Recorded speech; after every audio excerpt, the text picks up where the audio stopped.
Baik teman-teman, sebelum kita melanjutkan kelas kita, lebih baik kita berdoa dulu. Bismillahirrahmanirrahim. Raditu billahi rabba wa bil islami dina wa bi Muhammadin nabiyya wa rasula. Rabbi zidni ilma warzuqni fahma wa amalan sholihan bi rahmatika ya arhamar rahimin. Oke, terima kasih kepada Rahmat.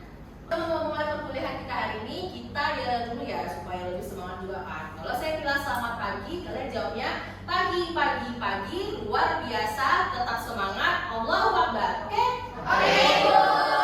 Selamat pagi. Pagi, pagi, pagi, luar biasa, tetap semangat, Allahu Akbar. Sebelum kita masuk ke apa itu evaluasi signifikansi dampak, kira-kira AMDAL ini akan ada di sebelum kegiatan, saat kegiatan, atau sesudah kegiatan kira-kira? Sebelum ya, sebelumnya. Jadi AMDAL ini akan ada, harus ada sebelum kegiatan tersebut dilaksanakan. Di sini untuk memprediksi kira-kira apa aja nih faktor risiko lingkungan yang mungkin akan terdampak dari kegiatan tersebut. Nah, sebelum itu kita akan ada sedikit news atau video di sini mengenai kata awal soal keamanan aktivitas tambang pada Raja Ampat. Jadi kalian silakan perhatikan dulu videonya.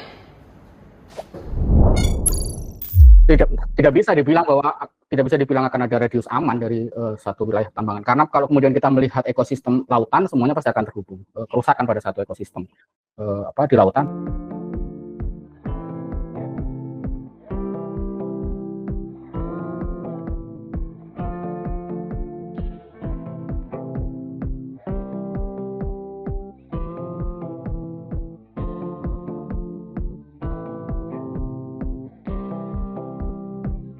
Jadi tidak bisa kemudian dibilang secara lokasi ini jauh, tidak mengancam secara langsung ekosistem yang ada. Yang kedua, menurut saya bahwa mereduksi problemnya itu hanya menjadi ini belum terlalu luas, tapi problemnya justru sekarang pemerintah itu tengah melanggar aturan perundang-undangan yang ada begitu. Aturan undang-undangnya menyatakan bahwa tidak boleh ada pertambangan pada pulau-pulau kecil. Dari Undang-Undang 27 tahun 2007 tentang pengelolaan wilayah pesisir dan pulau-pulau kecil, yang kemudian dikuatkan oleh putusan MK, menyatakan bahwa tidak boleh ada pertambangan pada pulau-pulau kecil. Tapi kemudian pemerintah memberikan izin pertambangan pada pulau-pulau kecil. Maksudnya kalau logiknya itu kemudian dipakai, itu tidak ada wilayah pulau-pulau kecil lagi yang aman dari keterancaman dari proyek eksploitatif seperti tambang.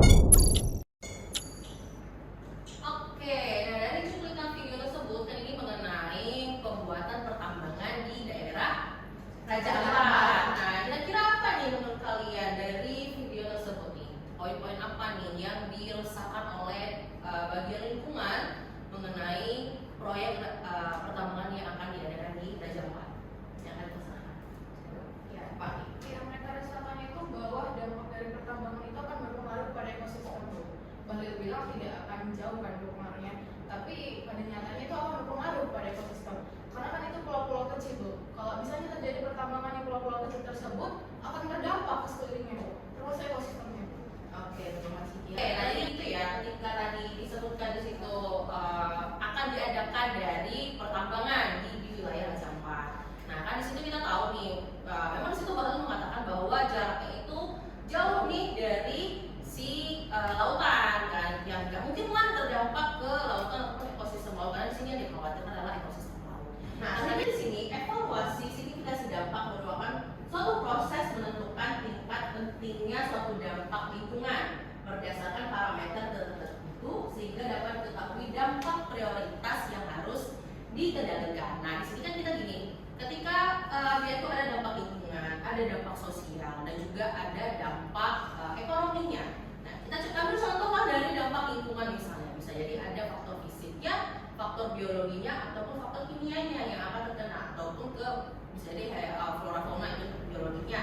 Nah, ini beberapa pengertian dari dampak oleh Otto Suwarto dan juga dari West Center. Nah, di sini menurut Otto Suwarto dampak penting adalah perubahan lingkungan yang menimbulkan pengaruh terhadap lingkungan, baik itu bisa fisik, biologi, ataupun sosial, ekonomi, dan juga paling terakhir adalah kesehatan masyarakat.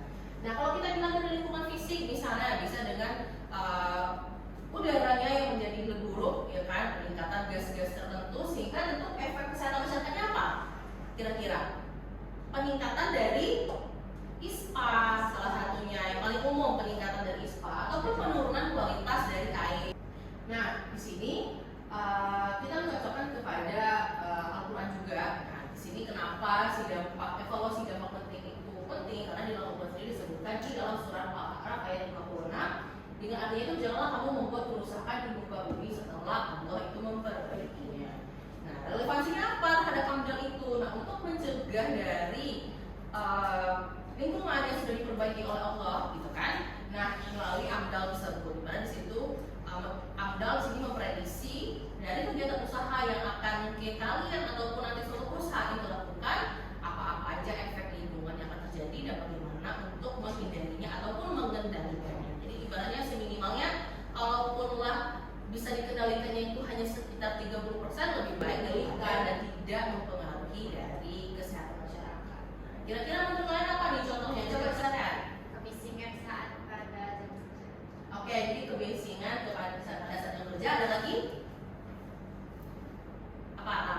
Deburingan saat mobil proyek itu melintas. Oke, deburingnya pada saat mobil proyek melintas. Nah, sehingga sini bisa kita lihat ya dari beberapa contoh itu. Nah, di dampak mobil-mobil proyek yang melintas, tapi ketika tadi ada di situ kegiatan-kegiatan lainnya di dalam perusahaan, misalnya yang menghasilkan berupa pencemaran udara lah. Jadi kan dia bertambah nih, ya kan? Yang awalnya mungkin hanya mobil proyek, tapi bertambah dengan kegiatan proyek yang lainnya.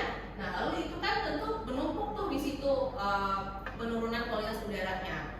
Nah, di situ akan dilihat lagi apakah nanti akan ada penyebaran, maksudnya apakah hanya akan ada di lokasi proyek atau nanti akan berpindah ke mungkin beberapa pemukiman yang ada di sekitar dari proyek. Dan itu akan berupa dampak itu mulai meluas. Nah, berpotensi mengganggu dari kesehatan. Di sini mungkin mulai adanya keluhan-keluhan. Kalau tadi penurunan kualitas udara apa tadi?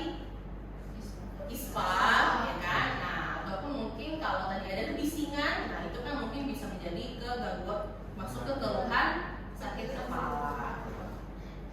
Dan juga membutuhkan pengelolaan rutin. Nah, ini kan nanti dibutuhkannya juga bagaimana pengelolaan kualitas lingkungannya juga. Next.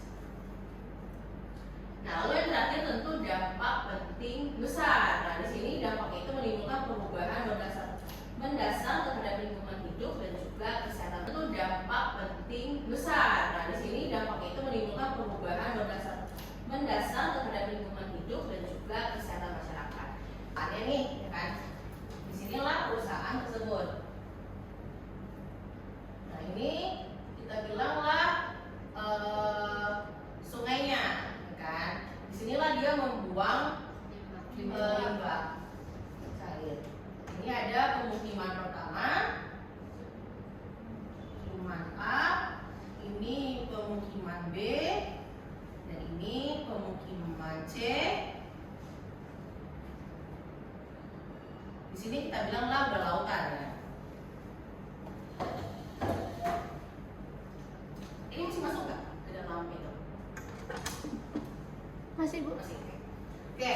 Nah, jadi ibaratnya ketika tadi suatu kegiatan itu atau perusahaan tersebut membuang limbah kegiatannya nih, ya kan di situ. Mungkin awalnya di sini dia masih hanya di sekitar sini aja dampaknya tersebut, gitu kan. Nah, tapi semakin lama misalnya bulan depannya, 2 bulan ke depan, 3 minggu ke depan, mungkin yang pertama kali terdampak mulai siapa? Pemukiman A, ya kan, pemukiman A. Nah, semakin lama berlangsung nih, dan juga tidak ada di pengendalian dari perusahaan, tidak menutup kemungkinan di 6 bulan ke depan akan dilaksanakan pemukiman B, lalu di 8 bulan di pemukiman C, dan pada akhirnya menghasilkan ekosistem kelautan. Gitu ya. Itu untuk berskala luas. Jadi ibaratnya yang awalnya mungkin hanya regional saja ataupun hanya di lokasi tersebut, lalu dia akan membesar dampaknya.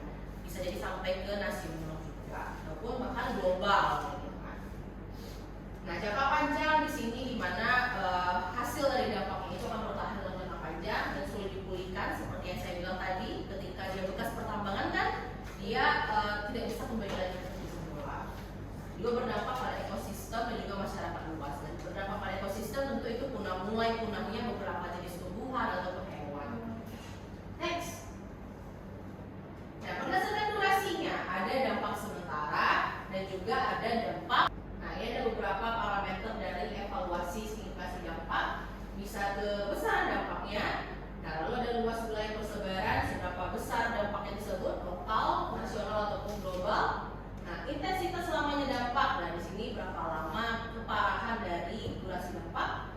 Nah, jumlah penduduk yang terdampak, apakah hanya kelurahan kah, kecamatan ataupun nah, menentukan evaluasi prioritas risiko. Nah, seperti mana kita tahu tadi kan misalnya dari 5 parameter dampak tersebut kita akan lihat nih seberapa mana-mana aja yang menjadi prioritasnya. Nah, disinilah kita menggunakan Undang-Undang Nomor 32 Tahun 2009 dan juga PP Nomor 20. Resiko kemungkinan dikali dengan konsekuensi.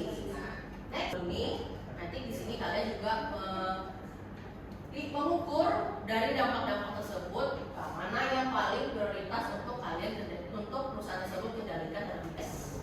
Next. Nah, sekarang kita masuk ke studi kasus ya. Jadi saya minta kalian untuk membuat kelompok sekitar 3 sampai 4 orang. Oke, nah ini studi kasusnya di sini di mana pemerintah daerah berencana memberikan izin pembangunan kawasan. Kelompok mana dulu nih yang mau menjelaskan hasil diskusinya nih? Jadi menurut kelompok kami dampak yang paling signifikan itu adalah adanya peningkatan ISPA. Kenapa peningkatan ISPA? Pertama, keparahannya itu tinggi. Yang kedua, probabilitasnya itu juga tinggi. Terus yang terakhir itu ada sensitivitasnya tinggi. Daripada phishing kan keparahannya itu sedang. Terus ada peningkatan ekonomi, keparahannya juga sedang. Jadi keparahannya itu kan berdampak ke masyarakat. Jadi yang paling tinggi ISPA dia. Oke, ada pendapat lain? Oke, jadi itu ya kenapa ISPA yang paling tinggi. Nah, karena juga dia di keseringan terjadinya dan juga dampaknya. Nah, hari ini sebelum kita tutup pembelajaran hari ini kita akan kuis dulu sedikit ya.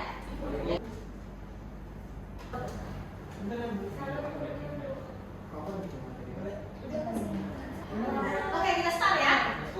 Oke, mulai.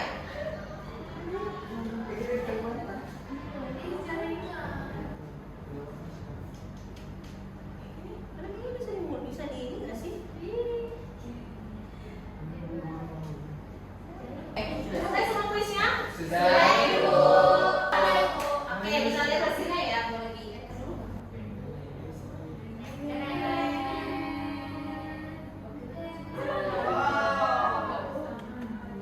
Oke, ini untuk oktirnya ya. Tadinya paling tinggi. Mesin, oke. Jadi sudah bisa dimengerti ya. Tadi kan kita mengenai evaluasi estimasi dampak. Di sini dilihat dampak pentingnya. Apakah masa dampak tidak pentingkah, dampak sedang ataupun dampak tidak penting. Lalu dilihat juga apakah dia akan meluaskah dampaknya, apakah dia akan bisa kembali lagi seperti semula sih di mana tersebut. Oke, sampai di sini ada yang mau ditanya? Masih pas? Oke, kita ketemu lagi minggu depan mengenai mitigasi risiko dari evaluasi dampak. Oke, saya akhiri pertemuan hari ini. Wabillahi taufiq wal hidayah. Wassalamualaikum warahmatullahi wabarakatuh.